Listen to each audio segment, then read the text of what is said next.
Good, y'all. Today we'll be talking about the types of movements explained: isometric, concentric, and eccentric, the workout applications, and the importance of it. So, the three main muscle actions: isometric, also known as static, is tension without movement. But what exactly does that mean? It's tension without movement. So the muscle is neither lengthening nor shortening. It is just passive. It is just static, right? Concentric is when the muscle phase is in a lifting phase. So the muscles is shortening, aka it's coming up and it is experiencing flexion. Okay, eccentric, the lowering phase. So this is when the muscles is lowering, right? So a lot of the phases is just intuitive. It's lowering. So for example, if I'm doing a bicep curls, this is when the muscles coming down. Okay, lowering phase. So you want to train in all three because it allows strength control, hypertrophy, and injury prevention. First, we're going to start off with isometric. Now, sir, what is isometric? Isometric is exactly what the fuck I just explained. So it is static movement, okay? So isometric is when a muscle produces force without changing length. So this is neither shortening nor lengthening, okay? So the examples is like plank, wall sit, yoga poses, holding a squat. The workout application is that when you're using isometric training, it builds joint stability and core strength. It also helps improve posture and muscular endurance. It is useful for rehab and injury prevention, right? It's important also because it stabilizes the body during dynamic movement. Dynamic movement is just like movement. So static and when you're staying still, dynamic is just moving, okay? The isometric is also the foundation for strength and safe progression.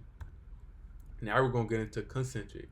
Like I was saying, it's the shortening phase. So if you're doing a bicep curl, is when you're lifting,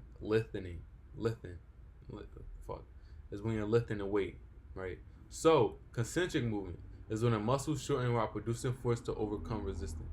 The key point is the lengthening phase. So it's lifting stuff, right? So the key examples is curling bicep up in a bicep curl, and also pushing weight in a chest press, right? So when you're doing a push up, also when you're pushing, that's the concentric because your muscles is contracting, right? So when you're pushing, your muscles is contracting, and when you're coming back, the muscles is lengthening. It's no longer contracting. Okay. So eccentric is when the muscles is lengthening, right? So the muscle lengthens while under tension. It is when you're controlling resistance. The key point is the lowering phase. The examples is lowering a dumbbell in a bicep curl and also slowly descending in a squat. Okay. Also, controlling the eccentric a lot of the times allows for better hypertrophy. What is hypertrophy? Hypertrophy is muscle growth. So as when your muscle fibers is getting fucked up. That's basically how you grow your muscles when you put your muscle fibers through stress. Okay. When you tearing your muscle fibers, that's literally how your muscles grow and expand. So it's literally like no pain, no gain because when you tear your muscle fibers, that's why that saying is accurate. When you tear your muscle fibers, you're gaining muscle. This is why recovery and sleep is so important because after you tear it, it needs to recover so it could build back bigger. Okay, so that's the science behind how eccentric movements could get you stronger, right? So if I'm doing a bicep curl, I don't want to just come out fucking fast and shit. I want to come up, then go down slow because that's a slow eccentric, the lengthening phase.